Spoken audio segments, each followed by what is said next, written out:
why is Temu crushing it today, whereas Wish, the previous darling in e-commerce, is now trading at less than 1% of its peak stock price? Today, we're going to talk about two seemingly similar e-commerce platforms shipping products from China, but we're going to talk about how they could not be more different, and one succeeded and one is failing. Hi, everyone. This is Dayu and my co-host Simon from the Ecommerce podcast, and today we're going to talk about Temu versus Wish, where one has succeeded and where has one failed. So let's get started. So first, before we talk about Wish or Temu, let's talk about the history of cross-border trade in e-commerce from China. And the granddaddy of it all was AliExpress. So Simon, you've been in this business for longer than I have. Talk to me a little bit about the original history of AliExpress and how that grew into what it is today. Yeah, so AliExpress belongs to Alibaba, as many people will know, and Alibaba is focused on 51 different industries, which is crazy. But of that industry, they have a domestic market where they're selling to domestic consumers in China, and they thought, okay, let's also create a market where we can actually ship out and target the international audience. For that, they have a B2C and a B2B part. The B2B one is Alibaba.com. The B2C they created is AliExpress. So that one is really much focused on getting products from China and targeting international consumers.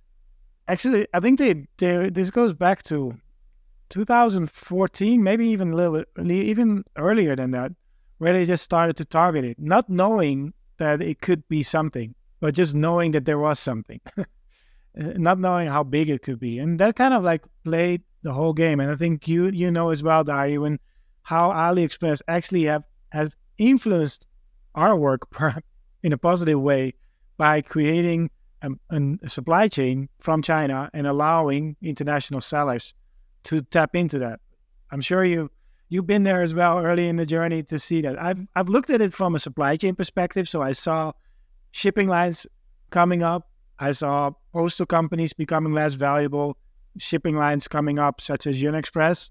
But on the other hand, there's a lot of development also for the people that actually were selling products. And it's not just purely the sellers on AliExpress, but also independent sellers leveraging the supply chain coming from AliExpress. Yes, you are right. And you're talking about drop shipping, at least this traditional model of drop shipping back in the day, where given the efficiencies that AliExpress brought to cross-border trade, being able to send pretty cheap products at a very affordable rate at fast enough shipping speeds to customers around the world, there then became a huge boom in what was then traditional AliExpress dropshipping, where dropshippers, they would just utilize AliExpress listings and they would sell the product and market it to international customers for 3, 4, 5, sometimes even more, the original COGS of AliExpress, and make that margin in the middle.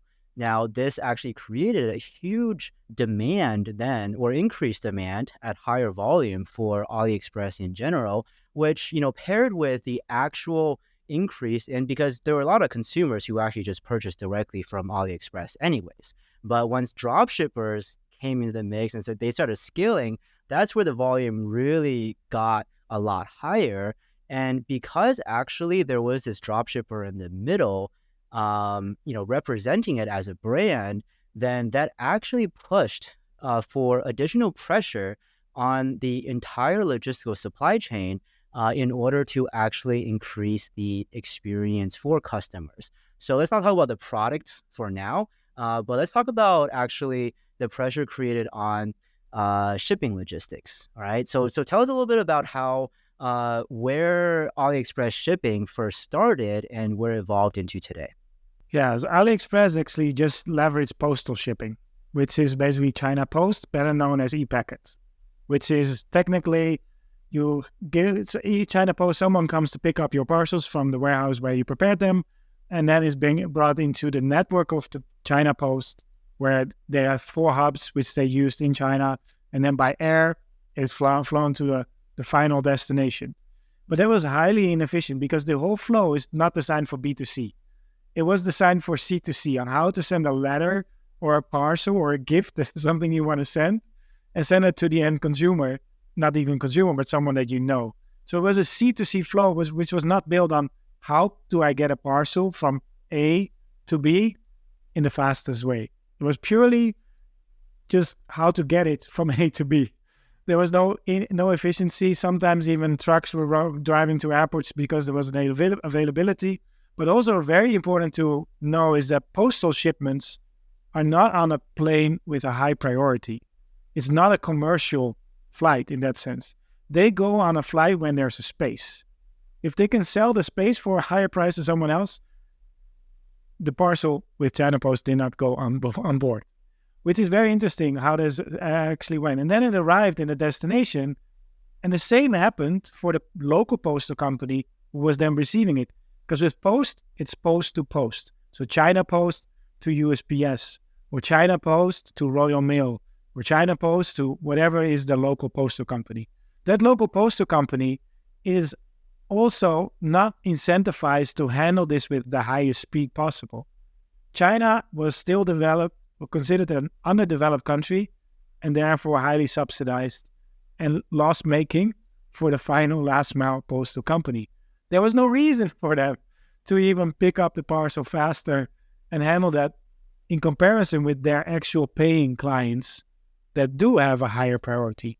That made the supply chain inefficient, not only at the start, but also at the end. This was very key why that had so many issues on the deliverability, the speed, the user experience, etc., etc.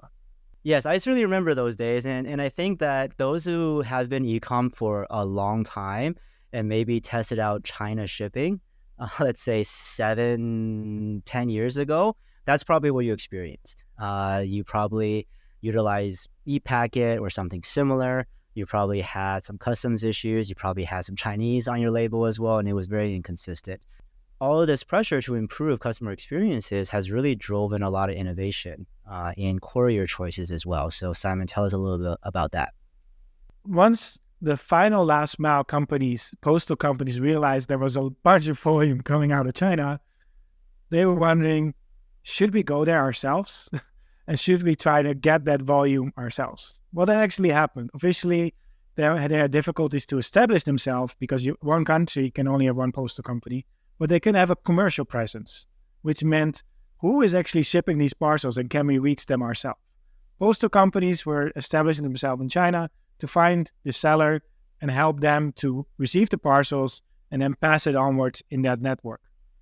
The main problem, that worked really well though. They worked really well. It was faster because the first mile was faster. The first mile was actually already a commercial flight and then landed in the port of destination, custom cleared, and then it was just into the last mile. So the first mile, everything went much smoother. There was only one very big error, so to say, or thing that didn't go as smooth, which allowed the industry still to develop towards where it is today, is that most postal companies are partially government-owned or fully government-owned, and they don't want to bear the risk of running the flights themselves or being responsible for that. As from China, there are still battery issues could happen, especially that there have been explosions of planes, and all that risk is for a stock-listed company or government-listed company. It's very, very tricky. Therefore, they kind of stood away from it. And the other thing that was happening is that these sellers, they want to pick and pack, but they don't want to label and sort. That they have to sort for UK, sort for US. But even within the US, faster shipping, with tracking, no tracking. So they have to basically make all these different piles, and maybe even on postal codes, that their operations was not set up for that. So these two things, they're not running the air freight, but also picking up the parcels and then sorting it, allowed companies like UniExpress, like 4PX, like Xinyo, like C&E, all these companies kind of popped up because they were filling that gap. And for them filling the gap also meant that they were the ones that gonna manage the last mile companies. So they were looking for who's gonna do the delivery. So they make their own contracts with USPS. It's no longer USPS driving it. Same with Netherlands Post, Royal Mail, all these companies. They not longer driving who is shipping with them. They just have to kind of keep the relationship with the consolidators. And these consolidators, I call them consolidators because they consolidate parcels from others, bring them all in one bunch, and then we'll fly it directly to the final destination. That had a tremendous impact on definitely shorten the supply chain, also identifying the obstacles earlier in the supply chain, not after it has arrived. And it just sped up the whole process, so to say. And that was fascinating because that has changed the game. Obviously, after that, there's still a lot of issues that happened that has evolved that have been tackled or are still in the process of being tackled. But these volumes and these players they've done a great job on getting us to the level where we are now. And what we see is that also Cainiao, part of Alibaba, part of AliExpress, the logistic arm of Alibaba, so to say, their plan or their vision is to deliver globally in 72 hours. As the competition is so fierce, I'm confident that one day we're going to experience that is going to be 3 to 5 days from China directly to the end consumer, which is going to be a game changer for sure.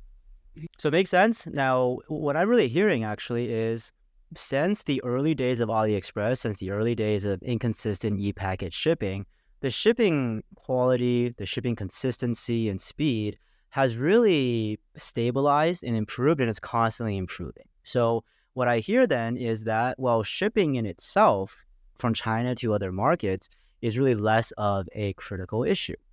There's obviously then the product itself, right? But again, as we're thinking about Wish and Temu, I mean, to be honest, like both of them and as well as AliExpress, they're all focused on selling cheaper products anyways, right? Within reason. Now, let's segue into Wish. And I'm going to briefly just talk about the original history of Wish in itself. Actually, most of you probably experienced Wish as a launch, but when it first launched, it was really positioned as a competitor to Amazon or a competitor to Walmart, and it's like the innovation in e-commerce and not really talking too much about shipping from China or cross-border trade in general. However, the concept is that, well, you're leveraging the learnings from AliExpress, and there's much more consistent shipping and creating that supposedly better experience. Now, this is where I will say that there's two areas that they really did not do very correctly. The supply chain and then how they actually marketed and branded themselves to their customers. So, Simon, given your experience, let's talk about the supply chain first. And how would you compare what you know about how Wish manages the supply chain versus the original inspiration, AliExpress? Yeah, obviously, Wish branded themselves as an international player. That was a very key thing. But from the supply chain perspective, it's not doing that much differently, to be honest. It's actually allowing sellers to put the products on their platform. And the platform model is something that's very key in China. Our main e-commerce industry in China is very platform driven. That's something that's very good to remember. We can discuss that in another episode later on, but the platform, the ecosystem around the platform is crucial. And that's something that is what AliExpress was developing, and Wish was saying, okay, if AliExpress can do it, we can do it too. We just have to tap into the sellers, have to allow them to provide them a shop on our platform, and let them manage it themselves. And then we're gonna arrange the shipping with whatever is available and whatever is the cheapest, which makes sense. So it was very much focused, very transactional. We have a platform, let's just put a bunch of products on there, allow the sellers to put all their products there, and then make it available internationally. And also, I think it's mainly US. Main target for Wish has always been the US market. So it's been very much centralized towards that, especially also the shipping. Somehow they didn't really succeed in it, but I'm sure you're going to share more about that. Yeah, so it's this marketplace play. I come from the Silicon Valley back in the days, and it was this whole idea of marketplaces taking over the world, becoming big unicorns was all the rage. You had like Uber back in the day, DoorDash, I mean, it seemed like every other company was trying to get into the marketplace space, and that's exactly what Wish, its entire strategy was based on, being this marketplace in the middle. And like you said, Simon, I mean, their whole strategy is, hey, look, people are selling anyways on AliExpress, wherever. People are buying, whether it's from AliExpress or from dropshippers. Then if we come in the middle and facilitate that and kind of cut out like these middlemen, then you cut it out, and well, then Wish makes the money in the middle, right?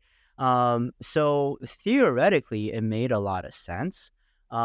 Similar to how Uber makes sense. Well, nowadays marketplaces, it's questionable like how profitable they are going to be in the long run. However, the reason why something like Wish is actually different than something like, let's just say, Uber, is because Uber is actually very strict over its control over its entire platform, including the drivers, including the delivery folks.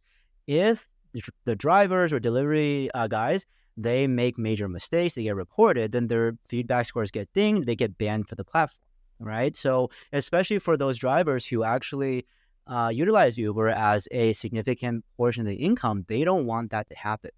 That is not really the same for something like Wish, especially working with many suppliers, many sellers, third-party sellers that are based in China. Maybe they have established relationships with AliExpress and they're actually scared that AliExpress is going to shut them down. But then you have this like new player from the US, Wish, and they have really kind of no long-term motivation to necessarily say that they want to maintain a great reputation on this platform. So then, in a way, that becomes a situation where it's actually even worse than AliExpress, because there's just less incentive for these sellers to actually do right by the end customers. And you have Wish, who has this kind of marketplace type of strategy and attitude in the middle where, hey, they're just coordinating things and they're not necessarily responsible for what actually happens. But therein what lies the mismatch in their branding and their marketing. So when you hear something like, okay, something that replaces Amazon, right? Now, maybe consumers don't see deeper than that. However, if you're in D2C e-commerce or Amazon FBA, you actually know that, especially if we're talking about like FBA, a big part of the reason why Amazon is so consistent is because even though they're third-party seller, third-party brands, they go through the Amazon logistics system. And they're forced to go through that if you want to access FBA, if you want to access Prime. So it's fundamentally completely different because Wish doesn't have control of that. And because Wish had this expectation that it was this new age Walmart, new age Amazon, that's what people expected. And sure, Wish, they had cheap products. They usually were rather honest about their shipping speeds, 1 to 2 weeks. But the problem is, let's say talk about shipping speeds. Even if they tell their customers to expect 1 to 2 week shipping speeds, because that's roughly how long it takes to process an order and ship it to the US, for example, from China, they have very little control over that seller themselves. So their seller could actually just be dragging their feet and add 1, 2 weeks to the processing time. And therefore, even their generous expectations that Wish sends to customers, they're not really meeting those expectations anyways, all right? Simon, actually, just given your experience in dropshipping as well, I'm sure you have some experiences and stories of where there's that, even for D2C brands, that mismatch in customer expectations and what actually arrives.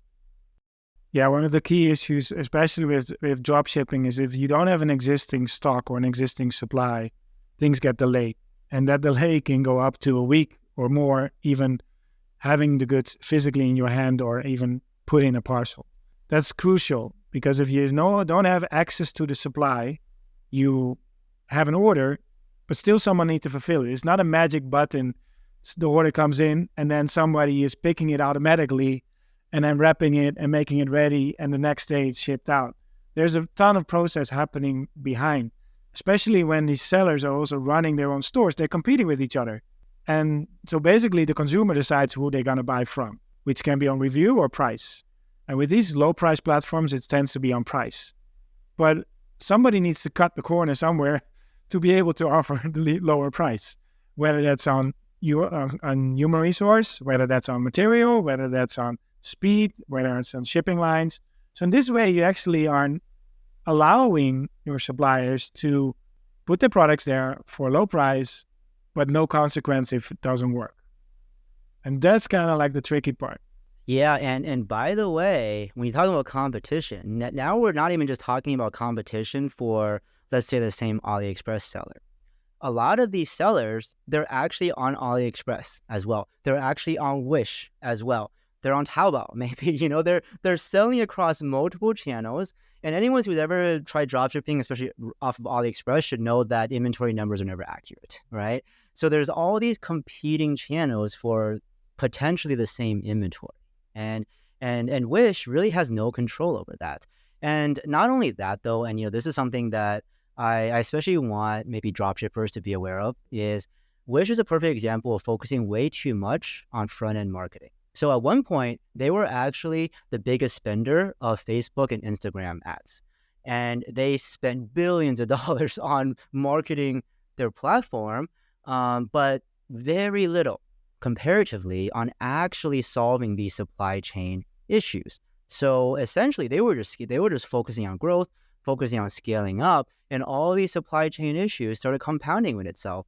Actually, there was a big story of essentially it was a scam shop. There was this store called Best Deal 9, okay, and they were supposedly selling like $2,000 TVs for like $1. And like there was this whole like community of folks on Reddit who were just like, hey, like let's try to buy and let's see what happens.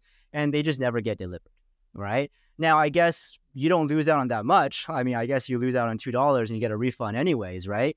But that's just a perfect example of like just creating this like artificial demand and not really backing it up. Now, to be fair, from what I understand, it's not an actual Wish platform, right? It is actually a third party platform that seemingly was just trying to scam its customers, maybe try to collect customer information, right? So I'm not going to blame that whole fiasco on Wish, but it's more of the fundamental issue with being this pure marketplace play with very little control or virtually no control over your supply chain.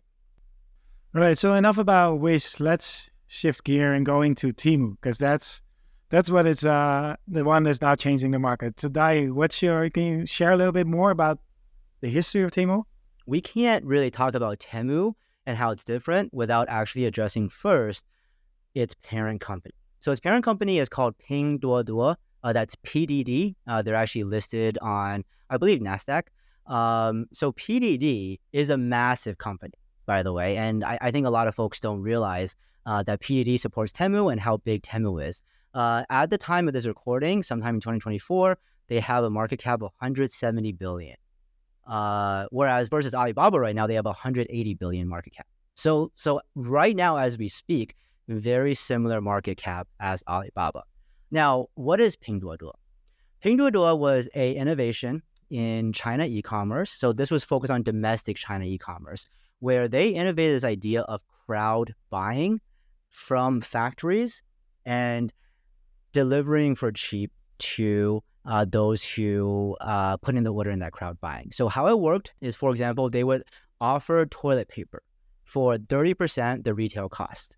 But they required at least, let's say, 2,000 buyers who get into this deal in order to unlock that price. And then once it's unlocked, then everyone gets that at that extremely discounted price. So this was huge in China, especially with the lower to middle class, which actually makes up most of China. And I mean, it made sense, right? So first of all, in China, there's a very heavy element of social buying, social commerce, and they wanted to buy things for cheaper, right? Everyday goods. And it worked for the factories as well, because factories, they love to have like more consistency in their orders. And it worked for Temu because they still made a certain percentage in the middle and everyone won.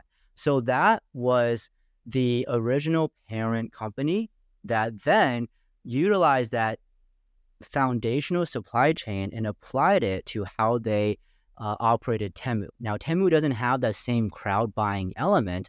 However, by the time that Temu launched, its parent company PDD has already established a very mature process for dealing with their vast factory network very efficiently. Now, so Simon, you're the supply chain expert here. So let's talk a little bit about your thoughts, even theoretically.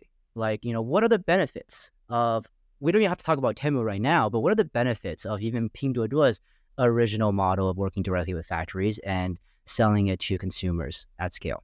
Yeah, before I go to, maybe I can tell a little bit of a story. Because actually, my wife is Chinese, right? So my aunt was living with us. She was buying all the time. She was 75, and she was in Pinduoduo swiping all the time. So it's not, the audience is not a certain younger age. It's actually the lower and middle class. The audience is not an age group. It's huge. So that's very good to remember when we go further into this. When it comes to the supply chain and how they run, obviously the group buying was a big element just to be able to get the baseline and getting factory involvement, because that's the key. Most factories, they don't produce unless there's a minimum order quantity, or an MOQ as we call it. If they don't get that MOQ, they're not going to produce. This is something that's crucial for the group buying, because you need to have enough orders, especially if you're targeting consumers. They're not going to buy one pallet of toilet paper, at least I hope they don't. But they will buy smaller quantities, still larger than they would have bought in the supermarket, but not as big as in pallet loads. That's a very key thing. So then you are actually aligning, you're kind of like in sync with the factory. The factory gets what they at least need as a minimum, and you get a consumer that's happy.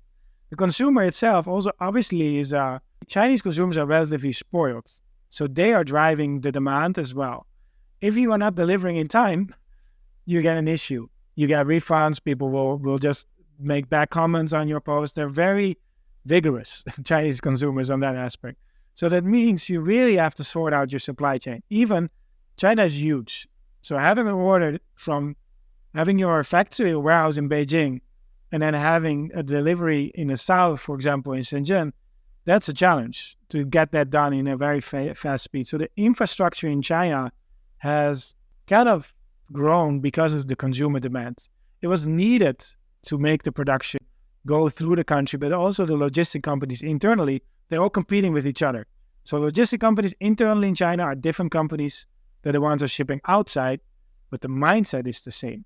The mindset is the parcel is here, it needs to be shipped today and delivered the next day, or maybe even the same day if possible. That network that they built internally is the basic foundation of what Pinduoduo is now using to scale globally.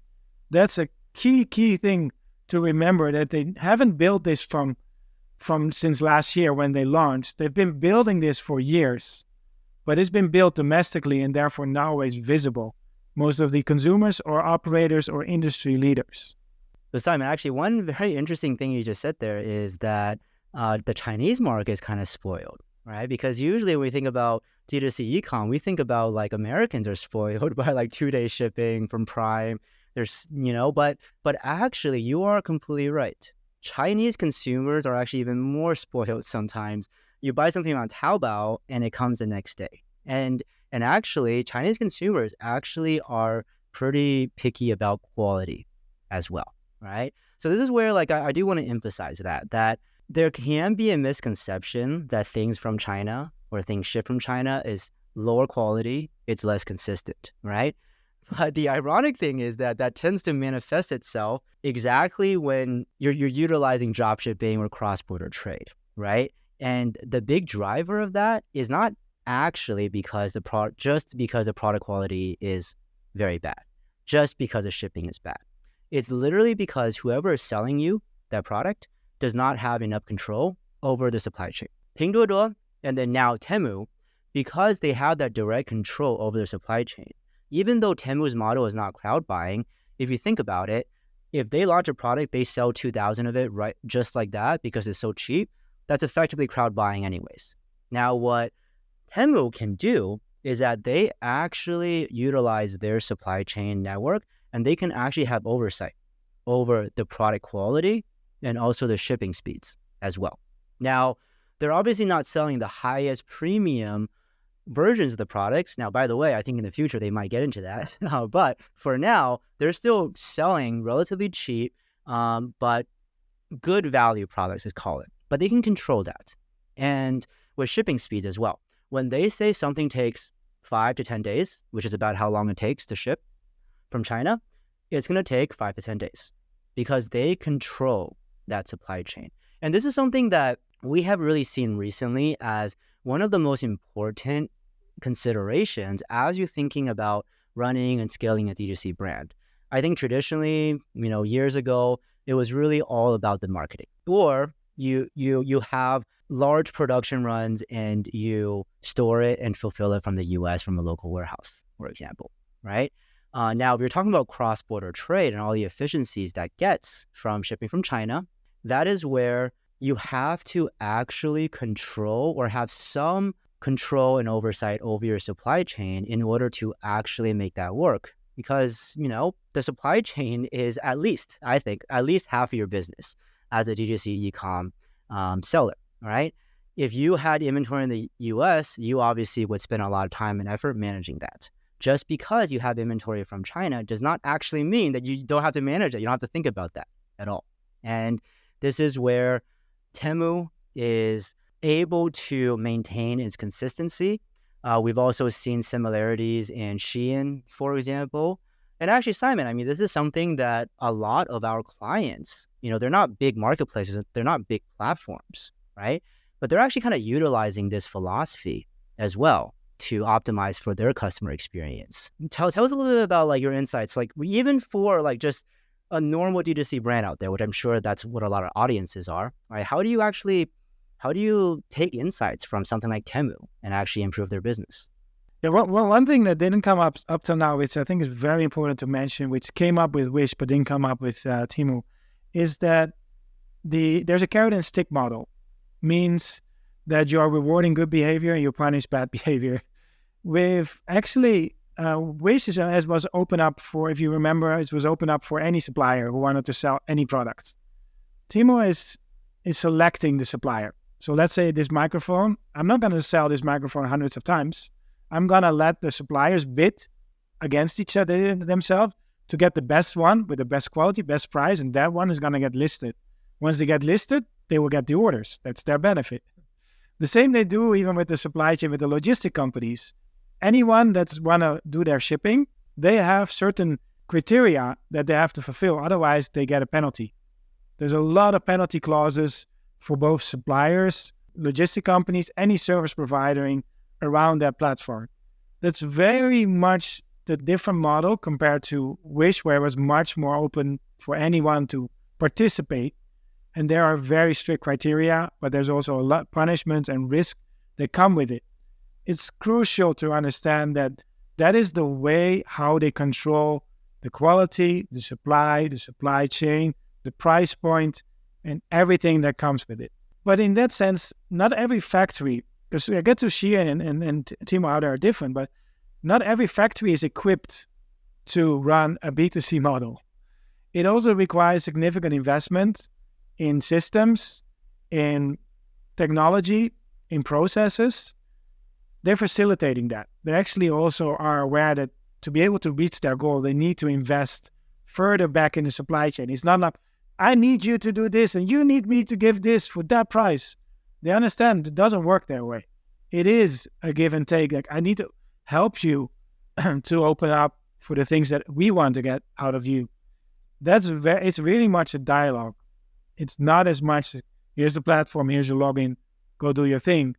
These are our criteria. If you can operate it within it and you do a good job, we'll measure it. We reward you if you do well. We're going to help you get set up the systems you need to excel. It's a completely difference. And you see that same model with Shein as well. Shein is more focused on fashion, which is very complex as well. And then you have Temu, which is less on fashion, but more general products. But the logic of what both of them are doing is, how do you align the supply with the actual demand? So the shift is not so much, I'm going to place an order because I expect the orders are going to come in, or I'm going to sell 1,000 pieces. No, I am having a store and you know already based on the clicks, based on the views, based on the likes, or you have the last 7 days average of sales, this is the stock that I need. Your investment is limited, your supply needs to be available, and then you can ship, well, like you said, 5 to 10 days. To be able to have that supply chain, not until the logistics company, but all the way to the manufacturer of the raw materials even, that's really much the game and incentivizing them. But it means also that our brand owners, our clients, they're actually visiting the factories themselves as well.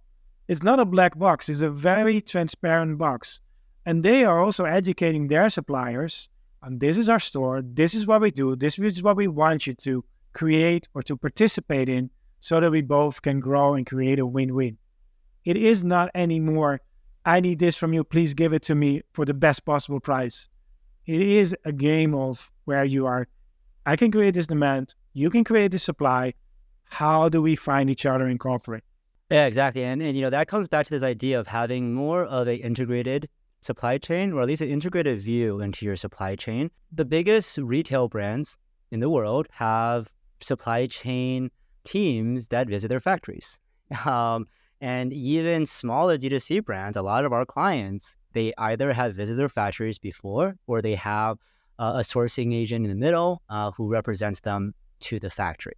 And more these days, if you want good quality products, efficient inventory planning, it is very much a mutual conversation that is required with your supplier, with your factory, both in terms of things like making sure that your product quality is on par, and also making sure that your inventory is produced and shipped on time as efficiently as possible.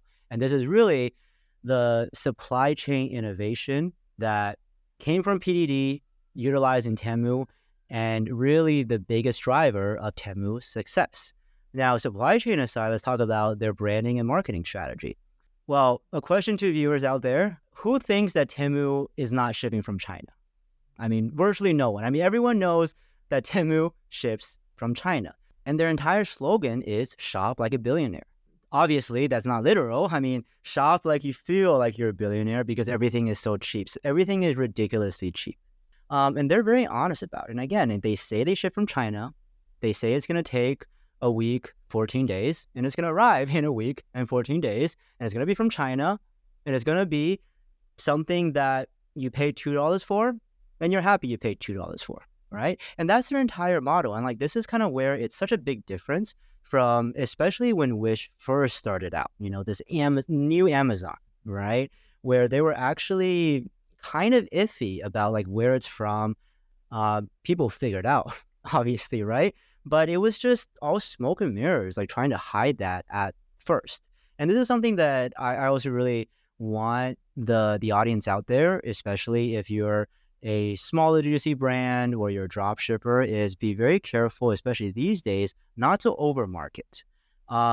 Look, if you have an amazing product made in the US, shipped out of the US, advertise that, right? You have a warehouse in California, advertise that. That's going to be a great angle for you. Now, if you don't have that, if you're actually shipping from China and it's made in China, be obvious, set the right expectations. And look, some of you might say that, well, no one's going to buy and I can't make money. Well, I'll just be completely frank with you. Well, maybe you don't actually deserve to have a profitable business then if no one's going to buy your product that you know is shipped from China at a certain quality that you decide and that you market that way, right? And I'll just be completely frank there, right? Because yes, maybe you can make some quick bucks, but that is exactly why a lot of dropshippers out there do not see that long-term consistency. So be honest with your customers. If you want to build a consistent brand, please actually think about how your supply chain works, learn about it. We'll put out a lot more content about this as well, and don't overmarket to your customers. One thing that does come up all the time is, why can AliExpress ship it out so cheap? Why are the products on Temu so cheap? Why are the products so... They're cheap because basically they're buying market share. In the case of Temu, it's buying market share. It's not about profitability at all. It's very important to understand that it's really about how do you grab a market share as a marketplace by luring the consumers in. How do you get the consumers in? Offering them free or cheap products. By that, you can get a market share, and from that market share, you can expand. And the expansion doesn't stop at work just selling the product. The expansion is going to go into engagement. The engagement, that's what the platform is going to facilitate. That's exactly what Pinduoduo has been doing in China with video, with live streaming, with engagement of content, with events, with promotions, with anything that will capture the consumer's ears and eyes. That data is a model itself. There's so many levels to make money that it doesn't always come down to the finished product. That's the end game. It's been set into motion, and everyone always asks us, like, why can they do it so cheap and I cannot? Well, obviously, they're not making money. The goal is not to make money. And they don't have to, because they have this money-making machine, Pinduoduo, running in China for the past few years that is leveraging their expansion into the vertical that's called international. So that's a great point, actually, and it's actually, it sounds crazy, but it's honestly a very common traditional business strategy. I mean, like, why did Uber lose? I think Uber is still losing money, like total, right? I mean, it's a very standard strategy to operate at a net loss in order to capture a ton of market share. Now, over the long run, the only reason that actually makes sense is that eventually they have to make some money, right? Because they can't just keep running at a loss. So Temu is bleeding cash right now, and that's part of their strategy. It's obviously they're not going to keep trying to bleed cash until Pinduoduo is just completely dead. They have some long-term 5-year, 10-year strategy then to actually monetize off of their customer base, whether it's data-driven or just literally the customers buying more. And then it starts to be thinking about the potential LTV of all those customers that they actually acquire. So, I mean, I have friends, I have family members who now only buy from Temu. They don't buy from Amazon anymore. They don't buy from AliExpress anymore. They bought like 100 things so far from Temu, and they're probably going to buy hundreds of things in the future. And that is where Temu is eventually getting at. But in order to do that, you have to be able to trust Temu. The moment you have a very bad experience at Temu, you're not going to trust Temu anymore. So that is something that actually is not just a Temu thing, but all D2C brands out there should really think about is, first of all, it is okay to lose money at the front end if you can actually make it back on your future revenue potential on that customer. But in order to achieve that long-term LTV, you actually have to have a great or fantastic experience, or at the very least, an experience that meets or exceeds the expectations that you set forth for your customers to motivate them to buy from that first purchase and going forward as well. All right, Simon, so I think we're on time. Maybe you can wrap up a little bit on a couple of takeaways that we both had from this podcast. Yeah, so the main takeaway for us, for me at least, definitely is the platform model. It works unless you don't have control on either the supply or the demand. No longer this can be seen separately. This is crucial. And then the consumer in the end is going to be the winner, in my opinion. Whatever platform is coming afterwards that might want to compete, the fight that's going to happen with TikTok, with Temu, with all the players in the industry, with Wish, with Amazon, there's going to be a sort of like an e-commerce war going to happen internationally. In the end, the consumer is going to benefit. So if you want to fight that war, it's going to be hard to compete against these giants. You will have to find your unique space as a D2C brand owner. There is plenty of space. Don't worry about that part, but you have to find it. And it does mean that you have to make some tweaks. You have to make some adjustments. Sometimes you have to lose a little bit of money to get you to the long-lasting position that will excel your brand. My big takeaway from this is really just thinking about focusing on the consumers themselves. To your point, Simon, I think at the end of the day, the consumers tend to win after everything is sorted through in every industry. Now, that's on average, which means that there's going to be a lot of losers in terms of storefronts, businesses in the middle, right? However, if you as a D2C store owner or brand are thinking about the long run, you really got to think about the consumers, your end consumers themselves. It is not just about marketing to them and not just about branding to them. That's really just half the battle. But the difference where Wish and Temu really struck out was the fact that Wish was just marketing something that was kind of broken in the first place. Whereas Temu actually resolved a lot of the issues that were inherent with a platform like AliExpress, and then smartly marketed and branded that in the right way to the right consumers, and they love it. Not everyone's going to buy from Temu, that's fine, but you're going to have a very significant and growing population of customers who are going to love Temu. We're going to buy from Temu over and over again, and potentially Temu, ironically, may actually be the replacement to Amazon that Wish has always strove to be. All right, thank you everyone for listening in. This is Dayu with my co-host Simon for the Ecommerce podcast, and we were talking about Temu and Wish and how they fundamentally had completely different models and why one succeeded and one failed. Thank you guys for listening, and we'll see you guys next time.